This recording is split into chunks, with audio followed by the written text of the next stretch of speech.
Hai, saya Elisrina Susilawati. Saya seorang mahasiswa psikologi di Universitas Teknologi Nusantara. Saya akan menjelaskan tentang exposure therapy. Exposure therapy itu adalah suatu terapi perilaku kognitif yang dirancang khusus untuk membantu individu mengatasi kecemasan, mengatasi fobia, dan juga stres pasca trauma. Terapi ini bekerja dengan memaparkan pasien secara bertahap dan aman pada situasi objek atau ingatan yang ditakuti. Proses ini dilakukan di bawah bimbingan seorang terapis profesional, tujuannya untuk mengurangi respon ketakutan dan membiasakan diri pasien dengan pemicu kecemasan.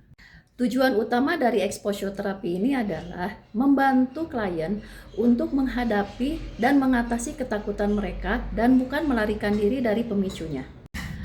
Dengan menghadapi situasi atau objek yang dihindari secara konsisten, klien dapat belajar bahwa ketakutan mereka sebenarnya tidak berdasar atau tidak sekuat seperti yang mereka rasakan. Terapi ini bertujuan untuk mengurangi ketakutan, menghilangkan perilaku penghindaran yang tidak sehat, dan membangun kebiasaan atau respon baru yang lebih realistis dan adaptif terhadap pemicu ketakutan.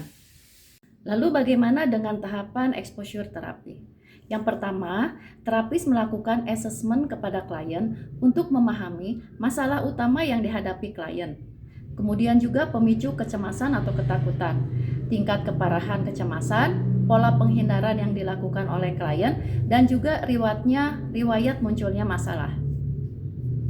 Instrumen yang dapat digunakan yaitu wawancara klinis, kuesioner kecemasan, juga skala SUDS atau Subjective Unit of Distress Scale dari 0 sampai 100.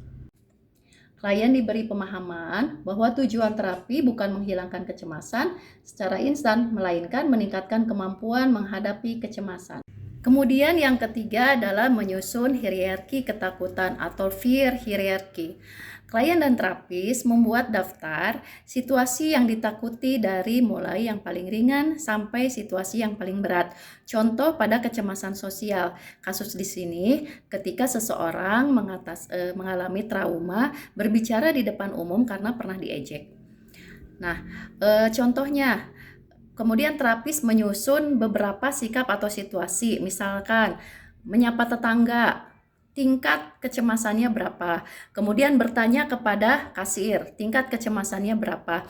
Kemudian menelepon orang yang tidak kenal, tingkat kecemasannya berapa. Kemudian presentasi di depan 5 orang, kecemasannya berapa. Presentasi di depan kelas dengan audiens sekitar 30 orang, kira-kira kecemasannya berapa. Kemudian seminar di depan 100 orang, kecemasannya berapa. Hierarki ini menjadi panduan dalam pelaksanaan exposure. Keempat adalah mengajarkan keterampilan menghadapi kecemasan.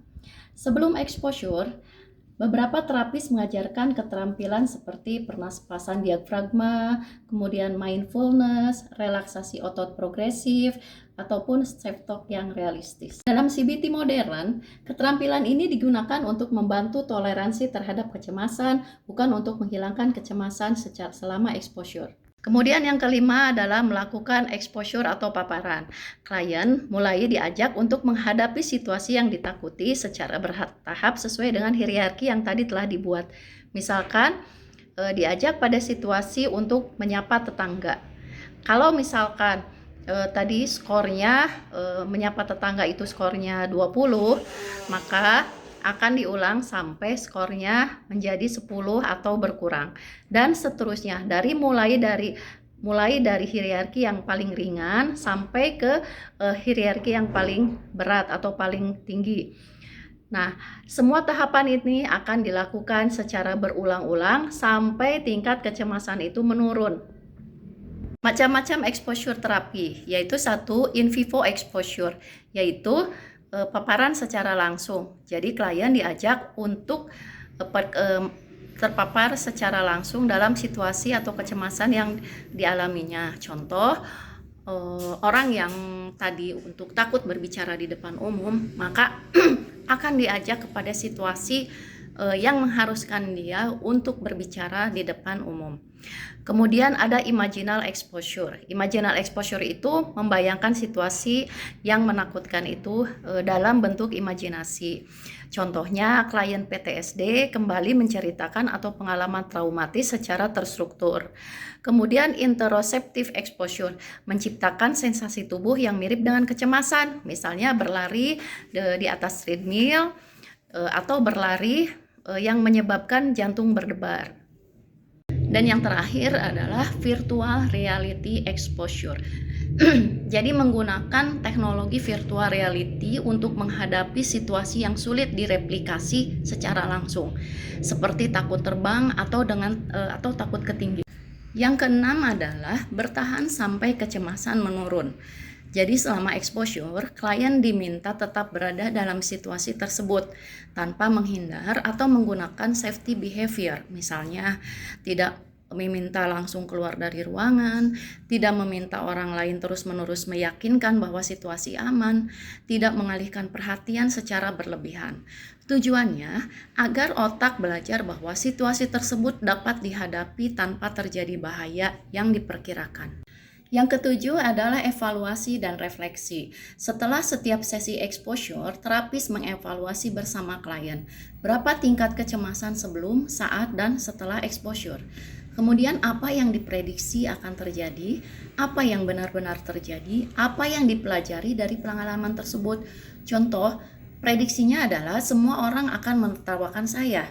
Tetapi hasilnya ternyata tidak ada yang menertawakan saya. Refleksi itu membantu keyakinan baru yang lebih realistis. Yang kedelapan adalah generalisasi dan latihan mandiri. Klien menerapkan keterampilan yang telah dipelajari di berbagai situasi kehidupan sehari-hari. Contoh, jika sebelumnya hanya mampu berbicara di depan 5 orang, klien kemudian mencoba presentasi di depan 20-50 orang. Hingga mampu berpresentasi di depan 100 orang, dan itu dilakukan secara bertahap. Beberapa prinsip penting dalam exposure terapi. 1. Dilakukan secara bertahap, bukan langsung menghadapi ketakutan yang terbesar. Kemudian yang kedua, bersifat kolaboratif. Klien memahami dan menyetujui setiap langkah. Yang ketiga, tidak memaksa klien di luar batas toleransinya. Yang keempat, mengurangi perilaku menghindar dan safety behaviors agar pembelajaran baru dapat terjadi. Kemudian yang kelima, paparan dilakukan berulang dan konsisten sehingga rasa takut berkurang dan keyakinan yang tidak realistis terkoreksi. Lalu apa indikator keberhasilan terapi exposure yang telah dilakukan terhadap klien? Yang pertama adalah menurunnya tingkat kecemasan dengan dibuktikan oleh skor SUDS yang menurun. Kemudian tidak lagi mempunyai perilaku penghindaran pada situasi yang ditakuti. Juga safety behaviors berkurang, kemudian mempunyai pikiran atau keyakinan dari irasional menjadi lebih realistis. Kemudian mempunyai toleransi emosi yang baik, tetap bertahan meski berada dalam situasi yang membuat cemas. Kemudian aktivitas sehari-hari seperti aktivitas sosial, akademik, atau pekerjaan dan menjalin relasi dengan orang lain semakin baik. Kemudian ada gejala klinis yang terus menurun, kemudian juga jarang kambuh dan lebih percaya diri dalam menghadapi tantangan. Demikianlah penjelasan saya tentang exposure terapi. Mohon maaf apabila ada kekurangan, semoga bermanfaat. Yang kedua adalah psikoedukasi, yaitu terapis menjelaskan kepada klien bagaimana kecemasan itu bekerja, mengapa menghindari, justru mempertahankan rasa takut, dan juga bagaimana exposure membantu otak belajar bahwa situasi tersebut sebenarnya aman.